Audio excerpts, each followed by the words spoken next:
জন্য প্রত্যেকটা ইউনিয়নে কমিটি গঠন করতেছে অহিংস গণপ্রত্যান বাংলাদেশ। আমাদের সংস্থার নাম হলো অবৈধ অর্থ উদ্ধার ও গণমুখী বিনিয়োগ জাতীয় সংস্থা। এই সংস্থা আপনাদেরকে কমিটির মাধ্যমে কথাবার্তা শিখাইবে। প্রত্যেকটা ইউনিয়নে কমিটি গঠন করতেছি। আমি হলো অহিংস গণপ্রত্যান বাংলাদেশের একজন সংগঠক। সাজেদা হলো বিকিনগর ইউনিয়নের 7 নং ওয়ার্ডের একজন কমিটি এর নাম দিচ্ছে। আমি প্রত্যেকটা ইউনিয়নে কমিটি গঠন করতেছি। একটা ওয়ার্ড থেকে একজন পুরুষ নিয়ে একজন মহিলা নিয়ে। 9টা ওয়ার্ডে কয়জন মানুষ হয়? 18 জন মানুষ নিয়ে কমিটি গঠন করতেছে অহিংস গণপ্রত্যান বাংলাদেশ। আমি অহিংস গণপ্রত্যান বাংলাদেশের একজন সংগঠক। আমি অহিংস গণপ্রত্যান বাংলাদেশের কাজ করি। সাজেদা হলো বিকিনগর ইউনিয়নে কমিটি হইতে 7 নং ওয়ার্ডে।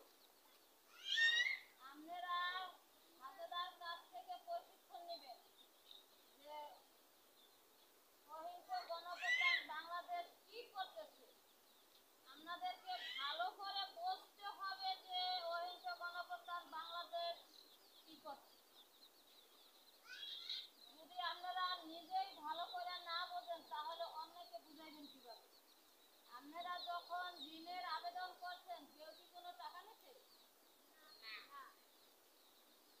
আমাদের এই কাজে কোনো ধরনের আর্থিক লেনদেন করা যাবে না। কেউ করলে তাকে থানায় সোপর্দ করুন। কমিটিতে যদি কোনো টাকা পয়সা চাই দিবেন না। কমিটি কোনো 10টা টাকা কোনো আবেদনকারীর কাছ থেকে নিতে পারবে না। অহিংস গণপ্রত্যান বাংলাদেশ দুর্নীতির টাকা উদ্ধার করে, অবৈধ টাকা উদ্ধার করে সারা বাংলাদেশের জনগণ ভালো থাকার জন্য কাজ করতেছে।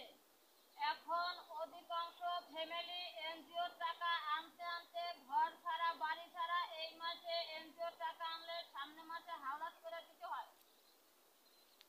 যখন এই তাদের চাপ করে সে বাড়ি ছাড়া। সারা বাংলাদেশের মানুষ, বাংলাদেশের জনগণই বাংলাদেশের মালিক। বাংলাদেশের মালিক হয়ে এনজিওর টাকা আনতে আনতে তারা জালে আটকে গেছে। অহিংস গণপ্রত্যান বাংলাদেশ বলছে বিনা সুদে বিনা জামানতে সহজ কিস্তিতে পরিশোধযোগ্য 1 লক্ষ টাকা থেকে 1 কোটি টাকা সারা বাংলাদেশের জনগণের মাঝে বিতরণ করবে। এইটা যার টাকা সে নিবে। এই টাকা নেওয়ার টাইম থাকবে, দেওয়ার কোনো সময় সীমা থাকবে না। কেন থাকবে না? আমার টাকা আমি নিচ্ছি, সময় থাকবে কিভাবে? আপনাকে প্রত্যেকের মনে রাখতে হবে ডিসেম্বর মাসের 10 তারিখে 10টা বাজে মঙ্গলবার প্রেস ক্লাবে উপস্থিত হয়ে আমাদের টাকা আমাদের দাবি করতে হবে। যে আমাদের বাংলাদেশে 18 কোটি জনগণ আছে। এই 18 কোটি জনগণের এই দুর্নীতির টাকা, আমাদের টাকা আমরা দাবি করব। কেন করব? আমাদের এনজিওর টাকা আনতে আনতে আমরা বাড়ি ছেড়ে দিচ্ছি। এই কারণে আমাদের টাকা আমাদের দাবি করতে হবে। ডিসেম্বর মাসের 10 তারিখে প্রেস ক্লাবে উপস্থিত থেকে আমরা কিন্তু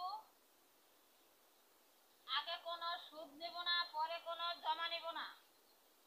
অবৈধ অর্থ উদ্ধারে গণমুখী বিনিয়োগ জাতীয় সংস্থা কারো কাছ থেকে 10টা টাকা আগে নিবে না, পরেও নিবে না। যেই টাকা আপনাদের মাঝে দিবে ওই টাকা আপনারা ধীরে ধীরে পরিশোধ করবেন। যে যেই ব্যবসা করবেন ওই ব্যবসার উপরে নির্ভর করবে।